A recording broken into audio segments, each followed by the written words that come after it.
On today's episode of Let's Find a Niche, we have Finn. Finn is one of the faster Lance Cavalry units we have in the game. However, due to a lot of competition from newer units that we have in the game, such as Ingrid, he hasn't really found a place in the meta as of the time of this recording.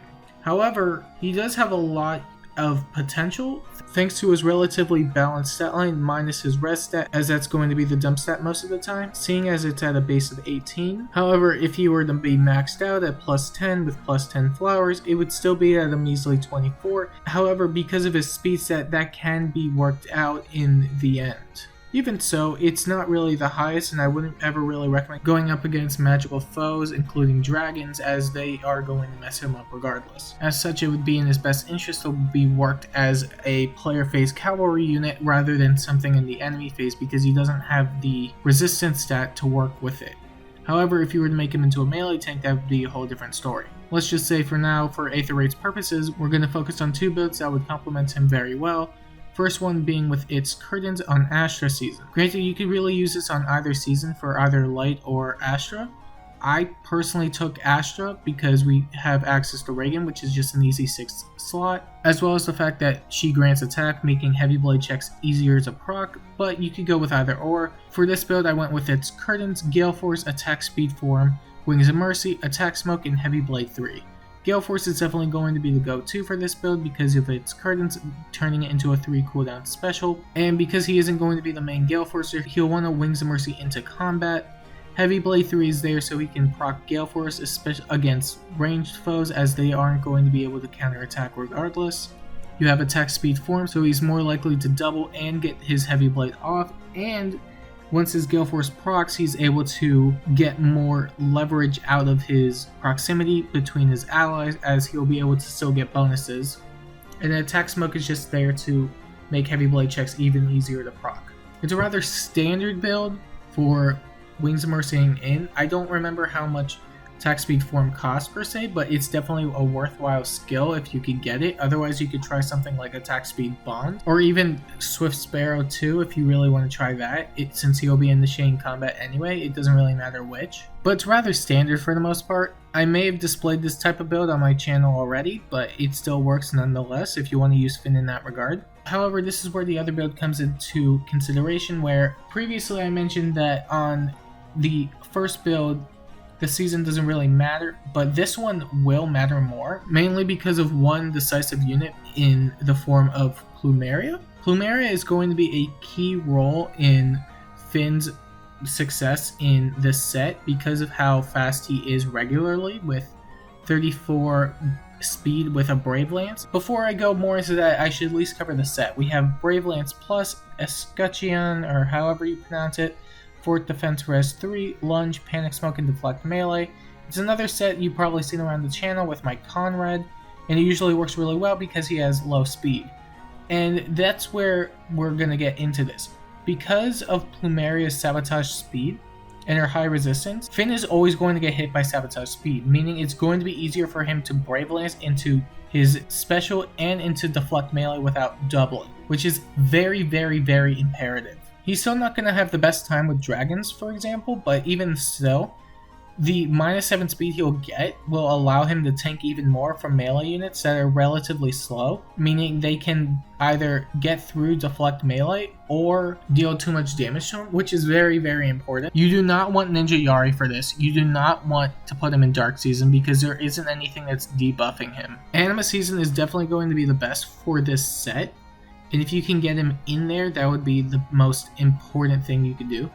Also worth mentioning, you want to take any sort of boon that isn't speed, because if you take a boon, his speed stat decreases by 1 point. So you want to do that. You could probably adjust the flowers too, depending on how many you need, but he doesn't really need the attack, he really just needs the survivability, and that's the whole idea of the Lunge Panic Smoke set. However, you may run into a problem if they aren't running Plumeria, which I can't imagine they aren't because she's still very, very common, but if they aren't, this set can still fail anyway. And then we have two Coliseum builds.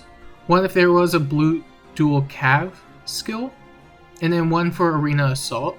We'll just go over this one really quick. At the time of this recording, there isn't anything that allows him to score 180 BST, but it's a skill that may inevitably come out sooner or later.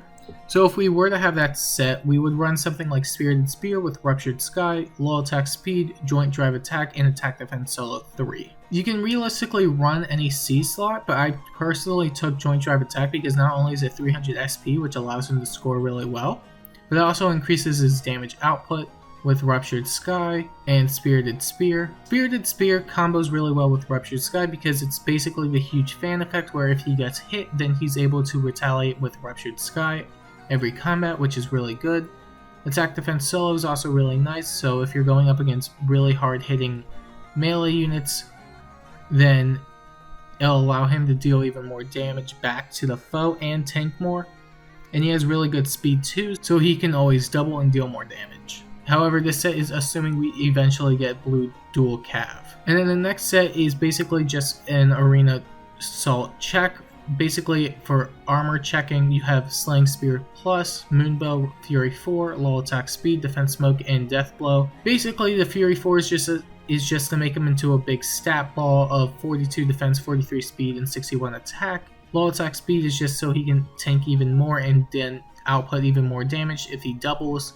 Defense Smoke for more damage output, and then Death Blow 3 for even more damage output, obviously. Slaying Spear Plus with the special effect is there because of the fact that there are going to be lots and lots of rallies, so having the ability to nullify those buffs is very solid to have. And the reason we put him in Earth Season out of every other season is because of the fact that he's blue, and he has better matchups against most legendaries over there, as opposed to all the other ones, because of all the green units, because of all the magic units, because of etc, etc. That's where he's going to shine the most. And then finally we have two general use builds. The first build incorporates Ninja Yari with Gale Force, Heavy Blade 4, Trace, Rouse Attack Speed 3, and Quicken Pulse. The reason we're running Quicken Pulse is because he is a cavalry unit, and he's not going to be able to run Gale Force really well unless he has it at 4 cooldown. And the only way he's going to be able to get that is if he runs Quicken Pulse or has some ally that can accelerate his special even more, such as Valoria or Groom Raphael. Doesn't matter which one you use per se, if you have either, you can do that and then replace his seal with something else that raises his attack for Heavy Blade. You have Heavy Blade 4 obviously, so you could get the cooldown going, and then the extra damage is always nice to have. Now, attack defense near Trace is also a really good option because the Gale Force will go first before the Trace, meaning he can essentially do a really solid hit and run strat. With Trace, basically he can attack the first unit, move over one space per se, attack again, and then Trace will activate. Meaning he's going to be able to get out of there way better than most other units because he has the access to Trace. And then there's also Rouse Attack Speed 3, which just increases his attack and speed through visible buffs. That's always nice to have too. And then another one incorporates an enemy phase set. And I know I said running him as an enemy phase unit isn't really the best. However, he can still be a really decent defense tank because of everything he has access to. So in this set, we're giving him Flowing Lance Plus, Bonfire, Sturdy Stance 3, Low Attack Speed, Attack Defense Menace, and Heavy Blade 3. Flowing Lance and Low Attack Speed may seem kind of weird in itself because Flowing Lance is already a low weapon.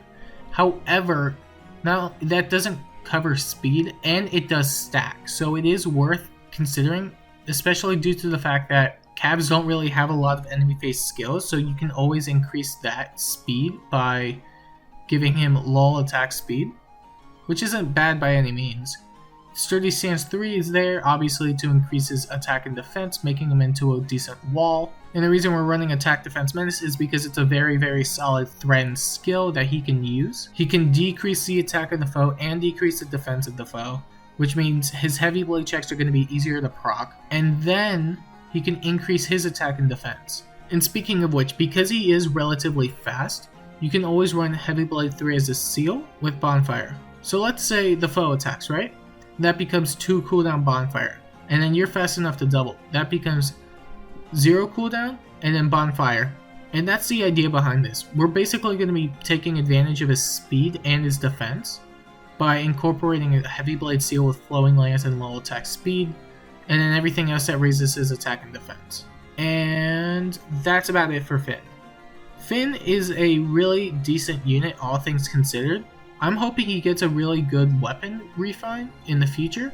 I don't know what it would be. He'll probably be dual phase brave, I would imagine. But what do you think? Do you think these builds are good? Do you think they're bad? Do you have any other suggestions on what you would use instead? Let me know down below. And until next time, thanks for watching.